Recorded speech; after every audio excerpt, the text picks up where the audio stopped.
So I absolutely love pop culture. If you can't tell by my background here, my favorite part of pop culture is the 1990s. I feel like it was so diverse. I grew up personally on a heavy dose of hip hop. Yes, Biggie, Two Live Crew, which is why I'm offended by nothing, by the way, Generation X, Zs, whomever we're dealing with today. But I also listened to progressive music as well. My high school, Piper High School, actually had a radio station, WKPX. We played Marilyn Manson. We played Temple of the Dog. We played Nirvana, everything. Some of those for the very first time. But I also loved pop music. One of the reasons I wanted to get a job at 1515 Broadway when I moved to New York City in 2000 was because that is where TRL was filmed, was put out live. There'd be thousands of kids in the streets of Times Square screaming up to some of the biggest pop stars in the world. And that is where I wanted to be. I loved pop music, and I loved everyone. 98 Degrees, Backstreet Boys, NSYNC. But the top of the list was definitely Miss Britney. So I remember I still to this day remember the very first time I saw the Hit Me Baby One More Time video. I remember exactly where I was. I remember seeing it, and I remember thinking, oh my God, who is this girl doing the things that she's doing, dancing, looking like this? I was absolutely in love with her.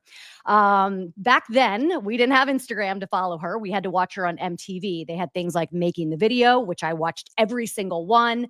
TRL, as I just mentioned, Total Request Live, for those of you who do not remember that show or do not remember what a time when MTV actually had videos. I watched it all. And when I first moved to New York, as I mentioned, getting a job at 1515 Broadway, which I did, I was working for Nickelodeon, which was in the same building. I had the opportunity for the 2000 MTV Music Awards. I had an opportunity to be, I guess, a volunteer. So we stuffed bags, we took tickets, which, by the way, I got to take NSYNC's tickets. Yeah, so weird they had to have tickets, right? I got to take their tickets as they walked in, but I also got to sit in the audience for the performance. We were all the way, the runners were all the way up at top. But another kid and I, we were like, hey, let's go sneak down to the bottom, which we did. And we were super close to the stage. And if you remember the 2000 VMAs, NSYNC performed. Eminem had all of those guys walk through Radio City Music Hall that looked like him singing the Slim Shady. Christina Aguilera performed, Cisco, and Miss Britney Spears. Okay.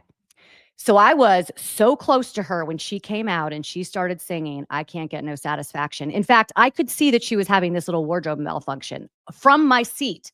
And I knew something was going to happen. I did not know it was going to be this. When she did this, the entire place went insane. I know she got a lot of shit for this, but I think she looked amazing. She did her thing. She was everything right here.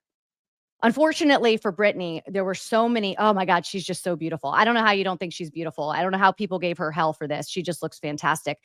But unfortunately for Britney Spears, over the years, she had so many highs and she's had a ton of lows, from the breakup with Justin that was so disgustingly publicly put out there. The questions about her personal life, which today would never fly. People would never be able to ask her the questions that she got asked back in the day. The Matt Lauer interview, for an example, her marriage, divorce, her kids, the mental decline, and of course the conservatorship, which has been most recently. I mean, Britney has stayed in the public eye forever. And now she posts these social media posts that, listen, 41.8 million people follow her on Instagram and another 8.6 on TikTok. So everybody, I'm sure that you know what I'm talking about. It's hard not to know what I'm talking about.